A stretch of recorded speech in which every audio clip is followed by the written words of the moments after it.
name is Habiba and welcome to Biba's Canadian Journey. Happy New Year, happy 2021. I hope you had a really good holiday period. Once again, I want to wish everyone watching a very prosperous 2021. The last video I did last year in 2020, I mentioned that I'm going to start the year, I'm going to hit the ground running at the beginning of the year. I'm going to start talking about provincial nomination programs and immigration streams that are favorable to foreign skilled workers. So that's what I'm going to be talking about for the next couple of weeks. So today I'm going to be talking about two provincial nomination programs in Saskatchewan that are very favorable to skilled workers overseas. So without further ado, let's get started.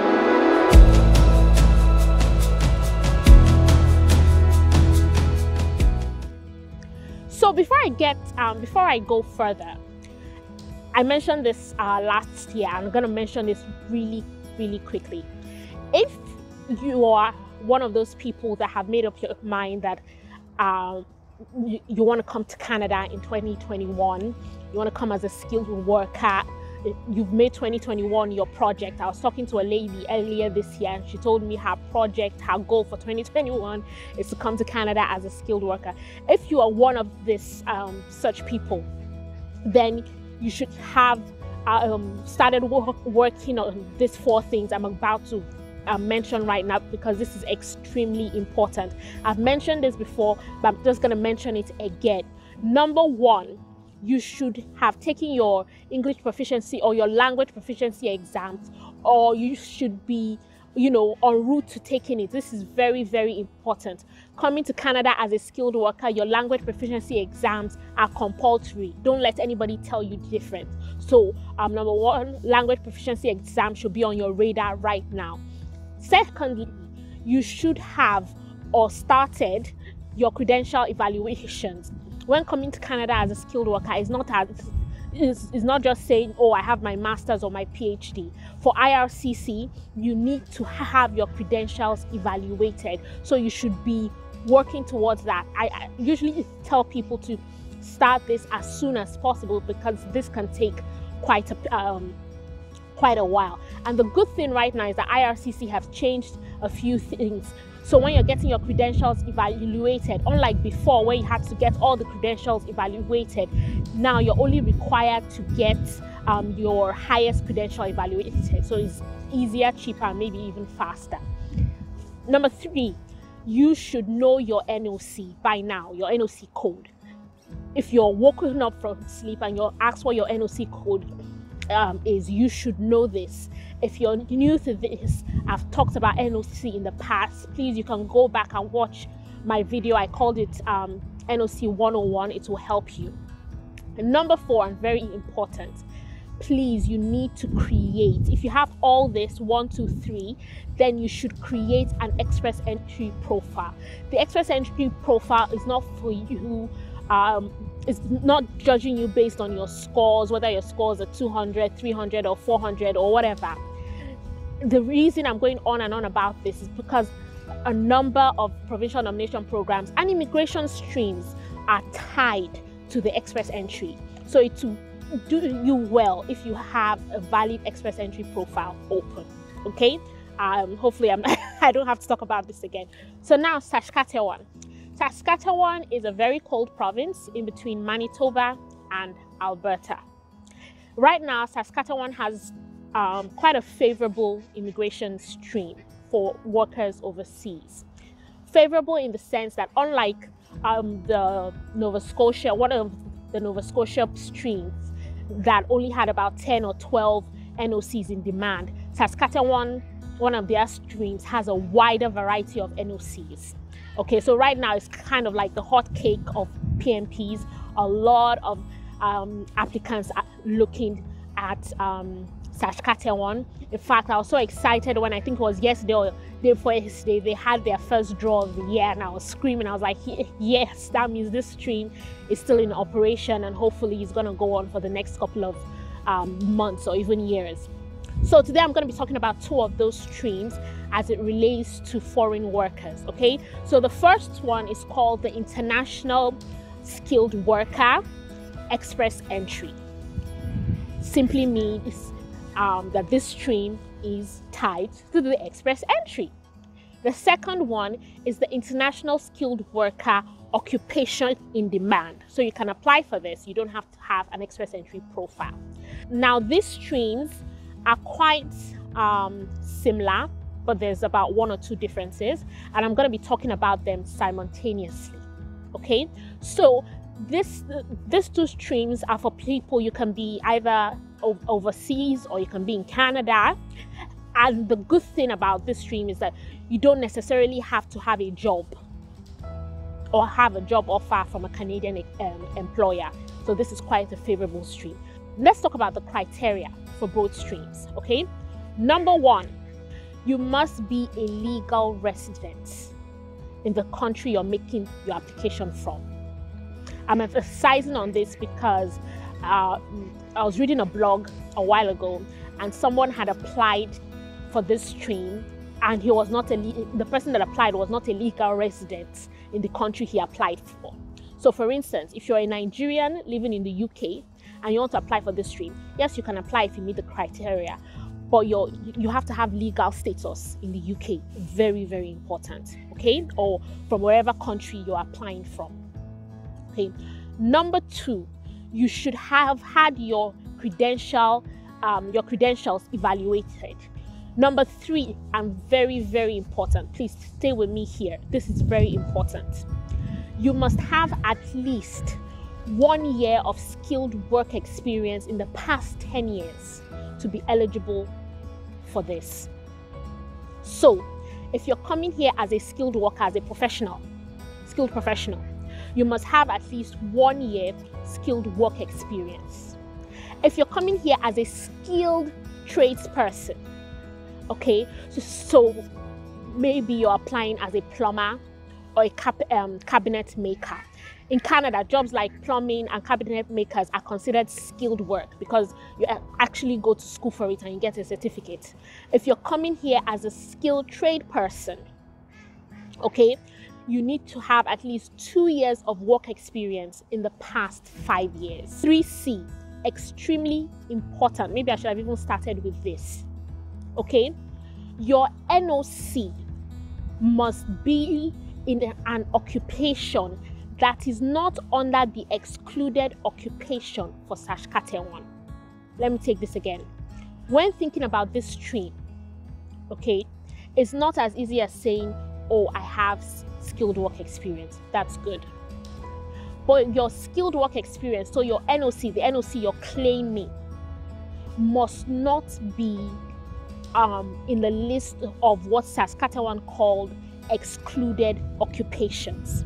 I'm going to put a link for you to check to confirm that your NOC is not in an excluded occupation.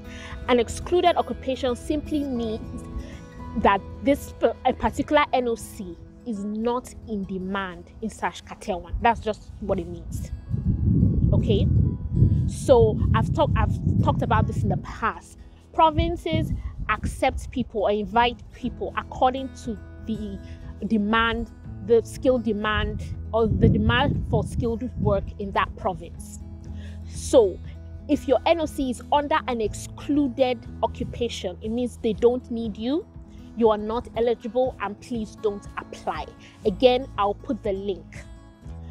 Okay, so this is very important. So for instance, if you're a journalist or an editor, I know that you're not eligible to come to Saskatchewan as a skilled worker under this stream. So this is very, very important. Number 3, I don't know, is this B, C, or D now? I've lost count. Is that your work experience, and this is very important, your work experience must be in the same line as your educational qualifications. Now, I'm not sure, but I think this is very unique to Saskatchewan, and this is important. Let me give you an example. I'll use myself. Okay, my NOC is 1123, professionals in communications and PR. Okay, my first degree is in media and communication studies. My second degree is in corporate communication. So if I wanted to apply to Saskatchewan, I could, because my NOC, my work experience, is in the same line as my education. But that is not always the same with everybody. That does not mean you're a bad person. It just means that for this Saskatchewan stream, you are not eligible. So for instance, during the week, I was talking to someone who was considering this PMP. This particular person, their first and second degree is in engineering. However, they're working as a banker in the finance industry in their home country. So because of this reason, they will not be eligible, because for this particular criteria, both the International Skilled Worker Express Entry and the International Skilled Worker Occupation in Demand, your work experience, your NOC, has to be in line with your educational qualifications. This is extremely important. Please, if it's not, please don't apply. Okay? So that's for work experience. Another very important criteria is the language proficiency exams. You're going to be hearing this a lot. So for the international, and this is where the two streams differ. So for the International Skilled Worker Express Entry stream, you need to have a minimum of a CLB band 6, which is the minimum you need to be eligible at the Express Entry. Okay? For the Occupation in Demand, it's different. You need a minimum of a band 4. So this is one of the, little differences. However, I'm going to tell you right now that when I say minimum, please don't just aim for the minimum and think I'm good. Right now, the minimum of a band 6 or a band 4 is not good. Yes, you reached the minimum, but if you want to be successful with this stream, you need to aim for an 8, minimum of an 8, at least a band 8. That's where you get the maximum points. Okay, another criteria is your settlement funds, your proof of funds. If you're given an invitation to apply by Saskatchewan, you will need to show that you have your proof of funds. Again, I'm going to put a link for the proof of funds. Proof of funds or settlement funds are set by IRCC, and the amount is based on the amount of people, number of people in the family that are traveling. Okay, so I'm going to put a link. That's also extremely very, very important. And final criteria, okay, is that you must score at least, or you must score a minimum of 60, okay, in the Saskatchewan PMP grid. I'm going to talk about the grid very, very soon. Okay, so if you meet all these criteria and under the grid, you don't score a minimum of 60 out of 110, then you are not eligible. Okay, so now let's talk about the final criteria, which is the Saskatchewan grid. You're going to see that on the screen. Okay, now this grid, you're going to get, it's point based. So you're going to get points for your age. You're going to get points for your educational qualifications.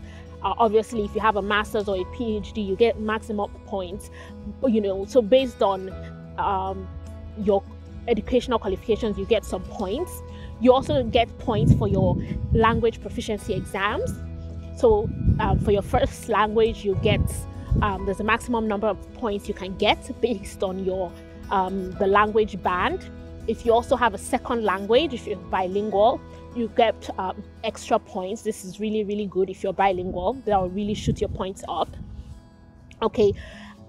You also get points for the number of years of work experience you have.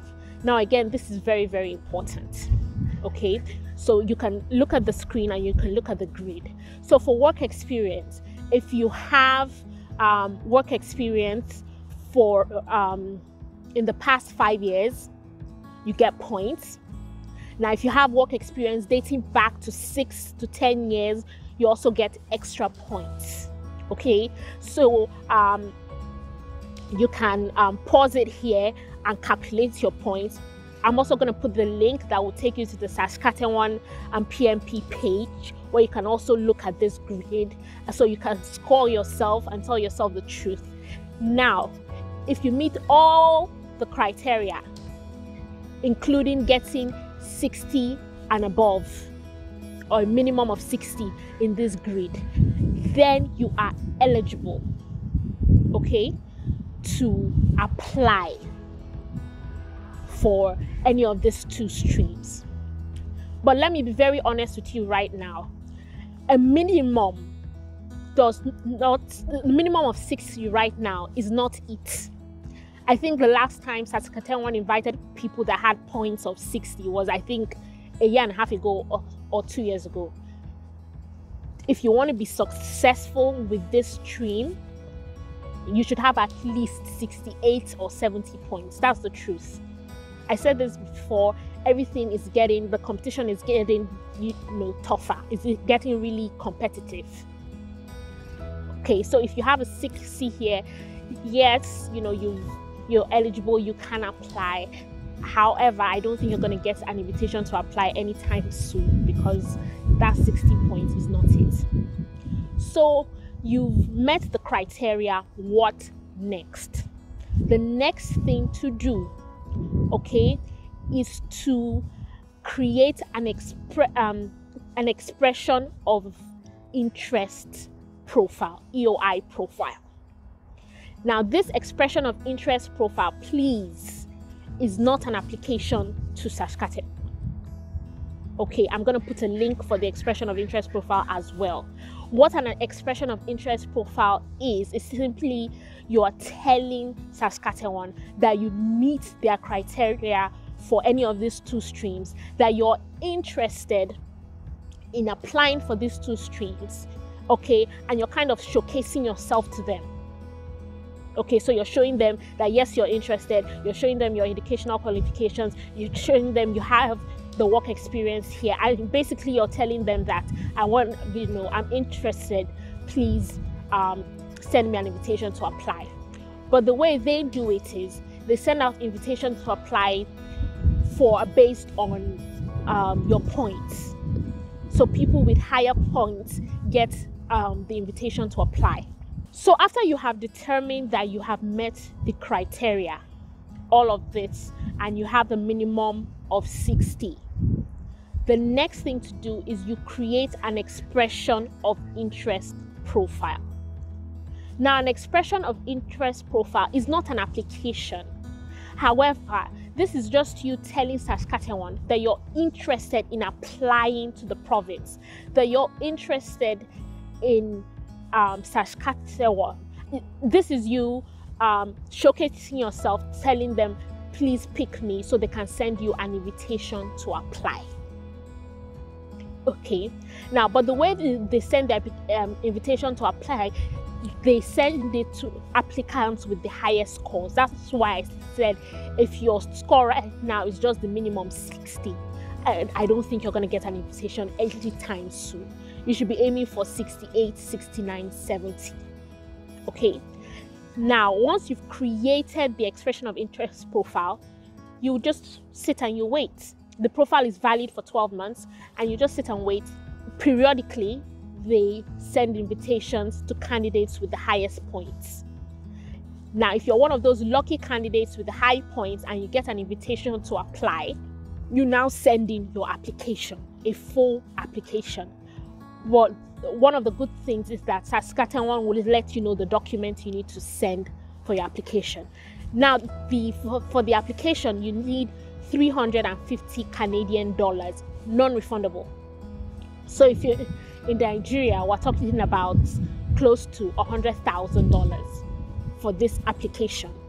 The application does not guarantee or does not mean you're going to be successful. It's like a normal application. If you meet the criteria, if you're happy with it, you're successful. Okay? But if you're not successful, the money will not be refunded. It is non-refundable. So you send in the application if you get an invitation to apply. If you applied from the express entry profile, if you're successful, you know what that means. You get 600 points. And 600 points is you're guaranteed an invitation to apply at the federal level. If you applied under the second stream, occupation in demand, they will let you know, and they will tell you the application process. So it's kind of easy, but the main thing is that you meet the criteria. Okay, very, very important. And I'm going to leave the different links. Now, I hope this has been extremely helpful. Okay, and until next time, do take care.